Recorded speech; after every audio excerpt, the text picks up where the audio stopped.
Here's Brian Fisher's crackpot theory about the First Amendment. Just want to finish up on our conversation about whether Wiccans, that is, worshipers of the devil, followers of witchcraft, whether they have First Amendment rights under our Constitution. And the answer is that they do not. The blunt, simple, direct, straightforward answer is that Wiccans do not have First Amendment rights, nor do Muslims, nor do Jews, nor do Native Americans, nor do Rastafarians, nor do any practitioners of any other religion other than Christianity. Because Joseph, and again, I'm just quoting Joseph's story, so this is not my idea.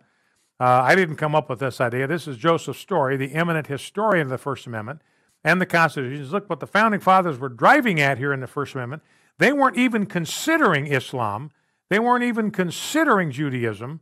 They weren't even considering Native American religions. All they were dealing with, all they were considering was Christianity. Joseph Story was a justice of the Supreme Court from 1811 to 1845. He wrote that the real object of the amendment was not to countenance, much less to advance, Mohammedanism or Judaism or infidelity. This, however, is hard to square with what the Founding Fathers said and some previous legislation that they drafted or signed. Thomas Jefferson, for example, also drafted the Virginia Statute of Religious Freedom. This statute says no man shall be compelled to frequent or support any religious worship, place, or ministry whatsoever, nor shall be enforced, restrained, molested, or burthened in his body or goods, nor shall otherwise suffer on account of his religious opinions or belief. This makes no mention of applying only to varying sects of Christianity. In fact, it was proposed that the statute mentioned that the right to freedom of religion comes from Jesus. But this was rejected because they worried that people would get confused about the intended interpretation, which, according to Jefferson, was that the legislators meant to comprehend within the mantle of its protection the Jew and the Gentile, the Christian and the Mohammedan, the Hindu and infidel of every denomination. Of course, the Virginia statute is not the First Amendment, but Jefferson was one of the more vocal proponents of a Bill of Rights, so it would be weird that the bill he pushed for would end up securing religious freedom only for Christians when he has a demonstrated history of wanting it for all religious and non-religious people.